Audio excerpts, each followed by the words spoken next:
মাত্র 100 টাকা খরচ করে চুলায় তৈরি করেছি এত মজাদার পিৎজা। এটা অনায়াসে বাজার থেকে যদি কিনতে যায় তাহলে কিন্তু 500 টাকার নিচে দেবে না। পিৎজার নিচ থেকে কিন্তু একটুও পড়বে না। চিজে ভরা পিৎজাটা আজকে আপনাদের সাথে শেয়ার করে চলেন। প্রথমে এখানে আমি নিয়েছি 1 কাপ ময়দা, দিয়েছি পরিমাণ মতো লবণ, 1 চামচের মতো চিনি, আর দিয়েছি 1 চামচের মতো ইস্ট। এগুলো দিয়ে কিন্তু ভালো করে একটু নেড়েচেড়ে দিয়েছি। আর তারপরে দিয়েছি 1 টেবিল চামচের মতো সয়াবিন তেল। তো তেলগুলো দিয়েও কিন্তু ভালো করে এভাবে মাখিয়ে নিচ্ছি। আর এটা আপনারা কিন্তু হাত দিয়ে করবেন, আমি কিন্তু শুধু ক্যামেরায় দেখানোর স্বার্থে এটা আমি চামচ দিয়ে করেছি। এটা কিন্তু আমি অফ ক্যামেরায় ভালো করে হাত দিয়ে মাখিয়ে নিয়েছি। এটা কিভাবে বুঝবেন যে এটা হয়ে গিয়েছে? যখন আপনারা এটা এভাবে দলা পাকিয়ে ধরবেন আর এরকম হাত দিয়ে আবার ভেঙে দিবেন, যখন দেখবেন এরকম সুন্দরভাবে ভেঙে যাচ্ছে তখন বুঝতে পারবেন এটা হয়ে গিয়েছে। এখানে আমি গরম পানি অ্যাড করছি। গরম পানিটা কিন্তু উষ্ণ গরম পানি হবে। তো গরম পানি কিন্তু এইভাবে অল্প অল্প করে দিয়ে আমি এভাবে মাখিয়ে নিচ্ছি। দেখতে পাচ্ছেন এখানে কিন্তু আমি পানিটা একেবারে দেইনি, মানে 2-3 বার এভাবে ভাগ করে করে দিয়েছি। আর তারপরে কিন্তু এরকম একটা ডো বানিয়ে নিয়েছি। তো এটা কিন্তু আপনারা হাত দিয়ে মাখাবেন। তো তারপর ডোটা আমার যখন হয়ে গিয়েছে তখন একটু তেল দিয়ে আমি ভালো করে আর একটু এভাবে মাখিয়ে নিয়েছি। দেখতে পাচ্ছেন কতটা নরম হয়ে গিয়েছে। এটা এখন প্লেট দিয়ে ঢেকে 1 ঘন্টার জন্য রেস্টে রেখে দিব। এখানে আমি চিকেন পিৎজা বানাচ্ছি, তাই এখানে নিয়ে নিয়েছি মুরগির মাংস। তো মুরগির মাংসগুলো কিন্তু এইভাবে ছোট ছোট করে কেটে নিয়েছি। আর দিয়েছি 1 চামচের মতো রসুন বাটা, 1 চামচের মতো আদা বাটা, দিয়েছি 1 চামচের মতন মাংসের মশলা, আর দিয়েছি 1 চামচ শুকনো মরিচের গুঁড়া, দিয়েছি পরিমাণ মতো লবণ। তারপরে 1 ফালি লেবু কেটে এখানে লেবুর রসগুলো নিয়ে নিয়েছি। সবশেষে দিয়েছি 1 চামচ টমেটো সস, দিয়ে ভালো করে এভাবে মিশিয়ে নিচ্ছি।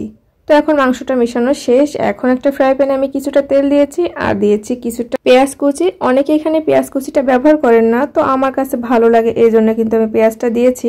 পেঁয়াজ কুচিটা হালকা একটু লাল হয়ে আসলে আমি এখানে মাংসটা দিয়ে দিয়েছি। তো মাংসটা দিয়ে কিন্তু ভালো করে এভাবে নেড়েচেড়ে নিতে হবে। আর এখানে এক্সট্রা কোনো পানি দেওয়া লাগবে না। এইভাবে হালকা করে নাড়তে নাড়তে এটা কিন্তু এমনিতে একটু পানি বের হবে, তো সেই পানিটা দিয়েই কিন্তু এটা ভালোভাবে সিদ্ধ হয়ে যাবে। এইভাবে নাড়তে নাড়তে মাংসটা কিন্তু অনেকটা পানি শুকিয়ে এসেছে। আর এই পর্যায়ে আমি এটা চুলা থেকে নামিয়ে নিচ্ছি।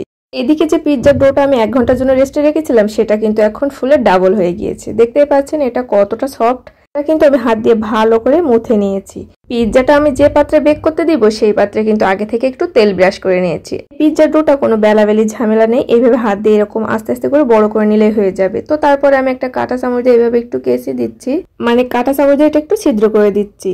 তারপরে এখানে দিয়েছি টমেটো সস। আপনারা এখানে কিন্তু পিৎজা সসটা দিতে পারেন, আমার কাছে ছিল না বিধায় কিন্তু আমি দেইনি। টমেটো সসটা দেওয়ার পরে কিন্তু পিৎজার 4 সাইডে এভাবে ভালো করে মাখিয়ে নিচ্ছি। আর এখন দিয়েছি চিজ। তো চিজগুলো কিন্তু আপনারা কম বেশি বাড়িয়ে কমিয়ে দিতে পারবেন। তারপর এটা সাজানোর জন্য আমি কিছুটা টমেটো কেটে নিয়েছি আর এভাবে টমেটো দিচ্ছি। আর এখানে অনেকে বলতে পারেন এটা আবার কি, এটা কিন্তু বরবটি, কারণ আমি সারা বাজার খুঁজেও ক্যাপসিকাম পাইনি, তাই ভাবলাম এটাই দিই। তারপরে এখানে মুরগির মাংসগুলো দিয়ে দিয়েছি। সাজানোর জন্য দিয়েছি পেঁয়াজ। তারপর কিন্তু চিজগুলো উপর দিয়ে এভাবে ছড়িয়ে দিয়েছি। উপর দিয়ে একটু চিলি ফ্লেক্স ছড়িয়ে দিয়েছি। সব শেষে দিয়েছি অরিগানো। তো এগুলো দিয়ে কিন্তু আমি এখন এটা চুলায় বেক করতে দিব। তো এখানে চুলাতে আমি একটা পাতিল নিয়েছি আর সেখানে একটা স্ট্যান্ড বসিয়ে দিয়েছি। আর পিৎজাটা খুব সাবধানে এখানে দিয়ে দিয়েছি। এ থেকে হাঁড়িটা আমি 10 মিনিটের মতো হিট করে নিয়েছিলাম। দেখতে পাচ্ছেন চুলার জালটা কতটুকু জ্বলছে। তো খুব বেশি না, খুব আস্তেও না। তো এখানে আমি 25 মিনিট এভাবে জাল করেছি। তারপর দেখেন এটা কত সুন্দরভাবে হয়েছে। তো আমি একটা কাঠির সাহায্যে এটা চেক করছি যে এর ভিতরে কোনো কাঁচা আছে কিনা। তো দেখেন মাশাআল্লাহ আমার পিৎজাটা একেবারে পারফেক্ট হয়েছে। চাইলে কিন্তু আপনারাও বাড়িতে বসে এত সুন্দর মজার একটা পিৎজা বানিয়ে খেতে পারবেন। মাত্র 100 টাকা খরচ করলেই কিন্তু এত সুন্দর পিৎজা বাড়িতে বসে বানানো যাবে। তো এখন আমি পিৎজাটা আপনাদেরকে একটু কেটে দেখাচ্ছি যে আসলে এটা কতটা সফট হয়েছে আর কতটা চিজে ভরপুর হয়েছে। আমার কাছে পিৎজা কাটারটা নেই, তাই আমি ছুরি দিয়ে কিন্তু এটা কেটে দেখাচ্ছি আপনাদেরকে। তো দেখতেই পাচ্ছেন মাশাআল্লাহ কত সুন্দরভাবে এটা বেক হয়ে গিয়েছে। আর পিৎজাটা কিন্তু দারুণ মজা হয়েছে খেতে। আর দেখতেই পাচ্ছেন এটা যেরকম ফুলেছে আর সেরকম কিন্তু নিচে একটুও পুড়ে যায়নি। ভিডিওটা ভালো লাগলে লাইক কমেন্ট করে শেয়ার করে পাশেই থাকবে। সবাইকে অনেক অনেক ধন্যবাদ।